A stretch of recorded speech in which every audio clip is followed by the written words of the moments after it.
mother, 4 children killed in Western Mass. House fire.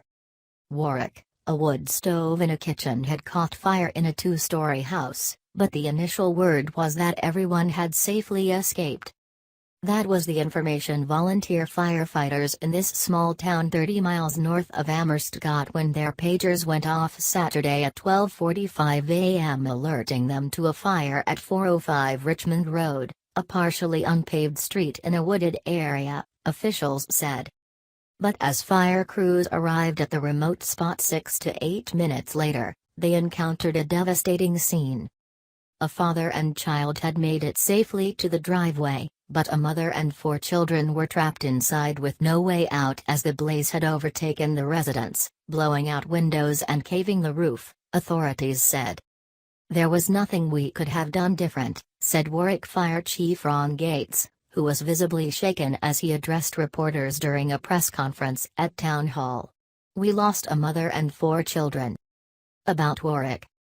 Warwick is located in Franklin County, about 80 miles from Boston and along the New Hampshire border. According to the 2010 U.S. Census, the population was 780. It is between Gardner and Greenfield. Keene, New Hampshire, and Brattleboro, Vermont, also are nearby. The fire was at 405 Richmond Road. The man and child who survived were taken to a hospital in Keene, New Hampshire, with non-life-threatening injuries, officials said. Authorities withheld the names of the woman and children who were killed. Their bodies were recovered and taken away by the state medical examiner's office, said State Fire Marshal Peter J. Ostrowski. The parents were involved in local government and one child was homeschooled, said Town Coordinator David Young, who is also a member of the school committee. Many residents declined to give details about the family, pending official release of the names of those killed in the blaze. We didn't have a chance to knock it down. We couldn't get near the house, Gates said. It was too hot to even get near the house. Authorities received 2 911 calls about the fire, said Warwick Police Chief Dave Shoemaker. The first call indicated that all the occupants had escaped the home, he said, and the second call came from a neighbor. It was unclear from whom the first call came. The fire reduced the residence to rubble and damaged 3 vehicles on the property. Efforts to fight the fire were complicated by problems getting water to the scene, the remote location, and the biting cold, officials said. With no pressurized hydrants in town, firefighters had to draft water from a pond half a mile away, Gates said. The cold froze equipment and made it difficult for firefighters to maneuver, Ostrowski said.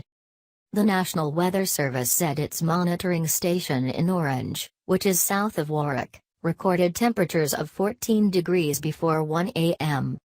Ostrowski said investigators have determined the blaze was accidental, but didn't release further details about where and how it started. Authorities are working to determine whether the residents had working smoke alarms, he said. State police assigned to Ostrowski's office and the Northwestern District Attorney are working on the investigation. So far this year, fires have killed 18 people in Massachusetts, said Jennifer Myeth, spokeswoman for the State Department of Fire Services.